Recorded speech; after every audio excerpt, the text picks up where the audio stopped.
CLP ಸಭೆಯಲ್ಲಿ ಬೆಳಗಾವಿ ಬಡಿದಾಟ. ಸಭೆಯಲ್ಲಿ Lakshmi ಹೆಬ್ಬಾಳ್ಕರನ್ನ ಹೊಗಳಿದ DCM. ಡಿಕೆಶಿಗೆ ತಿರುಗೇಟು ಕೊಟ್ಟ ಸಾಹುಕಾರ. ಕಾಂಗ್ರೆಸ್ ನಾಯಕರ ವಿರುದ್ಧವೇ ಸಿಎಂ ಸಿದ್ದರಾಮಯ್ಯ ಬೇಸರ ವ್ಯಕ್ತಪಡಿಸಿದ್ಯಾಕೆ? ಇದೆಲ್ಲವನ್ನ ನೋಡೋಣ ರಾಜಕೀಯ ನ್ಯೂಸ್ ಟಾಪ್ 9ನಲ್ಲಿ. ಹತ್ತಾರು ಗೊಂದಲಗಳ ಕಾರಣದಿಂದ ಕೋಲಾಹಲ ಎದ್ದಿರುವ ಕಾಂಗ್ರೆಸ್ನಲ್ಲಿ ಶಾಸಕಾಂಗ ಸಭೆ ಹೊಸ ಕಲಹ ಹುಟ್ಟುಹಾಕಿದೆ. ಕಾಂಗ್ರೆಸ್ನಲ್ಲಿ ನಿನ್ನೆ ಇಡೀ ದಿನ ಮ್ಯಾರಥಾನ್ ಮೀಟಿಂಗ್ ನಡೆದವು. ನಿನ್ನೆ ಸಂಜೆ ನಡೆದ ಕಾಂಗ್ರೆಸ್ ಶಾಸಕಾಂಗ ಸಭೆಯಲ್ಲಿ ಬೆಳಗಾವಿ ನಾಯಕರ ಟಾಕ್ ಫೈಟ್ ಎಲ್ಲರನ್ನ ಶಾಕ್ ಆಗುವಂತೆ ಮಾಡಿದೆ. ಡಿಸಿಎಂ ಡಿಕೆಶಿ ವಿರುದ್ಧ ಸತೀಶ್ ಜಾರಕಿಹೊಳಿ ಮುಗಿಬಿದ್ದಿದ್ದಾರೆ. ಶಾಸಕಾಂಗ ಪಕ್ಷದ ಸಭೆಯಲ್ಲಿ ಮಾತನಾಡಿದ ಡಿಸಿಎಂ ಡಿಕೆ ಶಿವಕುಮಾರ್ ಬೆಳಗಾವಿ ಪಕ್ಷದ ಕಚೇರಿ ಬಗ್ಗೆ ಪ್ರಸ್ತಾಪಿಸಿದ್ರು. ಲಕ್ಷ್ಮೀ ಹೆಬ್ಬಾಳ್ಕರ್ ಸಚಿವೆ ಆದ್ಮೇಲೆ ಬೆಳಗಾವಿ ಡಿಸಿಸಿ ಕಚೇರಿ ಕಟ್ಟಡ ನಿರ್ಮಾಣ ಸಾಧ್ಯವಾಯಿತು ಅಂತ ಹೇಳಿದ್ದಾರೆ.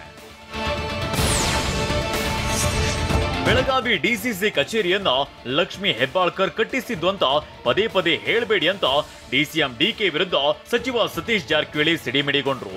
ಹೀಗೆ ಹೇಳಿ ಶ್ರಮ ಹಾಕಿದ ಇತರರನ್ನ ಅವಮಾನಿಸಬೇಡಿ. ಡಿಸಿಸಿ ಕಚೇರಿ ಕಟ್ಟಡಕ್ಕೆ ನಾನು 3 ಕೋಟಿ ರೂಪಾಯಿ ಹಣ ನೀಡಿದ್ದೆ. ರಮೇಶ್ ಜಾರಕಿಹೊಳಿ ಕಟ್ಟಡ ನಿರ್ಮಾಣಕ್ಕೆ ಜಾಗ ನೀಡಿದ್ರು.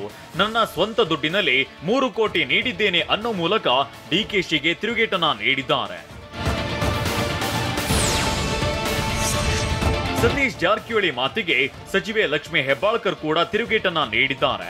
ನಾನು ಸಹ ಕಚೇರಿ ಕಟ್ಟುವಲ್ಲಿ ಸಾಕಷ್ಟು ಕೆಲಸ ಮಾಡಿದ್ದೇನೆ. ಸರಿಸುಮಾರು 7 ಕೋಟಿಯಷ್ಟು ಬಾಕಿ ಇತ್ತು. ಇದೆಲ್ಲವನ್ನ ಸಂಪನ್ಮೂಲ ವ್ಯಕ್ತಿಗಳ ಸಹಾಯದಿಂದ ತೀರಿಸಲಾಗಿದೆ. ಕರೆಂಟ್ ಬಿಲ್, ವಾಟರ್ ಬಿಲ್ ಹೀಗೆ ಸಾಕಷ್ಟು ಹಣ ಬಾಕಿ ಇತ್ತು. ಅದೆಲ್ಲವನ್ನ ಸಹ ನಾನು ತೀರಿಸಿದ್ದೇನೆ. ಇದನ್ನ ಸಹ ಪಕ್ಷ ಗಮನಿಸಲಿದೆ ಎಂಬ ವಿಶ್ವಾಸವಿದೆ ಅಂತ ಹೆಬ್ಬಾಳ್ಕರ್ ಹೇಳಿದ್ದಾರೆ. ಡಿಸಿಸಿ ಕಟ್ಟಡದ ಬಗ್ಗೆ ಡಿಸಿಎಂ ಹೇಳಿಕೆಗೆ ಸಚಿವ ಸತೀಶ್ ಜಾರಕಿಹೊಳಿ ತಿರುಗೇಟು ಕೊಡ್ತಿದ್ದಂತೆ ಸಚಿವೆ ಲಕ್ಷ್ಮೀ ಹೆಬ್ಬಾಳ್ಕರ್ ಮಧ್ಯ ಪ್ರವೇಶಿಸಲು ಮುಂದಾಗಿದ್ರು. ಈ ವೇಳೆ ಪರಿಸ್ಥಿತಿ ಬೇರೆಡೆ ಹೋಗುವುದನ್ನ ಗಮನಿಸಿದ ಉಸ್ತುವಾರಿ ಸುರ್ಜೇವಾಲಾ ವಿಷಯ ಇಷ್ಟಕ್ಕೆ ನಿಲ್ಲಿಸಿ ಸಾಕು ಅಂತ ಸಮಾಧಾನ ಪಡಿಸಿದ್ರು. ಶಾಸಕಾಂಗ ಸಭೆಯಲ್ಲಿ ಕಾಂಗ್ರೆಸ್ ನಾಯಕರ ವಿರುದ್ಧವೇ ಸಿಎಂ ಸಿದ್ದರಾಮಯ್ಯ ಅಸಮಾಧಾನ ಹೊರಹಾಕಿದ್ರು. ಯಾವ ಸಚಿವರು ಸಹ ಬಿಜೆಪಿ ವಿರುದ್ಧ ಗಟ್ಟಿಯಾಗಿ ಮಾತನಾಡ್ತಿಲ್ಲ. ಬಿಜೆಪಿ ಸರ್ಕಾರದ ವಿರುದ್ಧ ನಿರಂತರ ದಾಳಿ ಮಾಡ್ತಾ ಇದ್ರು. ಯಾರೂ ಸಹ ತುಟಿ ಬಿತ್ತಿಲ್ಲ. ಯಾಕೆ? ನಮ್ಮ ಸಚಿವರು ಮತ್ತು ನಾಯಕರ ವಿರುದ್ಧ ಸುಳ್ಳು ಆರೋಪ ಕೇಳಿ ಬಂದಾಗ ಗಟ್ಟಿಯಾಗಿ ಸಮರ್ಥಿಸಿಕೊಳ್ಬೇಕು. ನಿಮ್ಮ ಜಿಲ್ಲೆಗಳಲ್ಲೂ ನೀವು ಮಾತನಾಡಬೇಕು. ಸಚಿವರೇ ಸುಮ್ಮನೆ ಇರೋದ್ರಿಂದ ಸರ್ಕಾರಕ್ಕೆ ಮುಜುಗರ ಅಂತ ಕಿಡಿಕಾರಿದ್ದಾರೆ. ಕಾಂಗ್ರೆಸ್ನಲ್ಲಿನ ಈ ಬೆಳವಣಿಗೆ ಬಿಜೆಪಿಯವರನ್ನ ಮುಸಿ ಮುಸಿ ನಗುವಂತೆ ಮಾಡಿದೆ. ವಿಪಕ್ಷ ನಾಯಕ ಅಶೋಕ್ ಮಾತನಾಡಿ ಪವರ್ ಶೇರಿಂಗ್ ಬಗ್ಗೆ ಹೇಳಬೇಕಾಗಿರೋದು ಡಿಕೆ. ಸುರ್ಜೇವಾಲಾ ಬಂದು ಹೋದ್ರು ಏನು ಆಗಲ್ಲ ಅಂತ ಕಿಚಾಯಿಸಿದ್ದಾರೆ. ಸುರ್ಜೇವಾಲಾ ಅವರು ಬಂದು ಹೋದ್ರೂ ಈ ಪರಿಸ್ಥಿತಿ ಏನು ಬದಲಾವಣೆ ಆಗಲ್ಲ. ಒಂದು ರೀತಿ ಏನಾಗ್ತಾ ಇದೆ ಅಂತ ಹೇಳಿದ್ರೆ ಈ ಕತ್ಲಲ್ಲಿ ಕರಡಿ ನುಡ್ದಂಗೆ ಆಯ್ತು. ಈಗ ಅದ್ರ ಬದಲಾಗಿ ಇವರು ಸ್ಪಷ್ಟವಾಗಿ ಹೇಳ್ಬೇಕಾಯ್ತು. ಇಂಥವ್ರ ಮುಂದೆ ಮಾತುಕತೆ ಆಯ್ತು. ಬೆಳೆ ಸಿಗ್ಬೇಕು, ಬೆಳೆ ಹಾನಿ ಆದರೆ ಪರಿಹಾರ ಆದ್ರೂ ಸಿಗ್ಬೇಕು ಅವ್ರಿಗೆ. ಇಲ್ಲಿ ಡಿಕೆ ಶಿವಕುಮಾರ್ಗೆ ಬೆಳೆನೂ ಇಲ್ಲ, ಬೆಳೆ ಪರಿಹಾರನೂ ಇಲ್ಲ.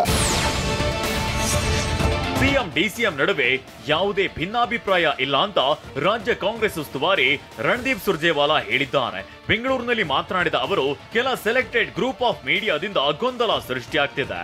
ಬಿಜೆಪಿಯವರು ತಮ್ಮ ವೈಫಲ್ಯ ಮುಚ್ಚಿಕೊಳ್ಳಲು ಆರೋಪಿಸುತ್ತಿದ್ದಾರೆಂದು ಕಿಡಿಕಾರಿದ್ದಾರೆ. ತೆರಿಗೆ ಹಂಚಿಕೆಯಲ್ಲಿ ಕರ್ನಾಟಕಕ್ಕೆ ಮತ್ತೆ ಮತ್ತೆ ಅನ್ಯಾಯ ಆಗ್ತಿದೆ ಅಂತ ಸಿಎಂ ಸಿದ್ದರಾಮಯ್ಯ ಕಿಡಿಕಾರಿದ್ದಾರೆ. ಈ ಬಗ್ಗೆ ಮಾಧ್ಯಮ ಪ್ರಕಟಣೆ ಹೊರಡಿಸಿರೋ ಸಿಎಂ ತೆರಿಗೆ ಅನ್ಯಾಯದ ವಿರುದ್ಧ ದನಿ ಎತ್ತಬೇಕಾದ ಬಿಜೆಪಿ ನಾಯಕರು ದೆಹಲಿ ಗುಲಾಮರಾಗಿದ್ದಾರೆ. ಜನಪ್ರತಿನಿಧಿಗಳು ದಾರಿ ತಪ್ಪಿದಾಗ ಸರಿದಾರಿಗೆ ತರುವ ಹೊಣೆ ಜನರದ್ದಾಗಿದೆ.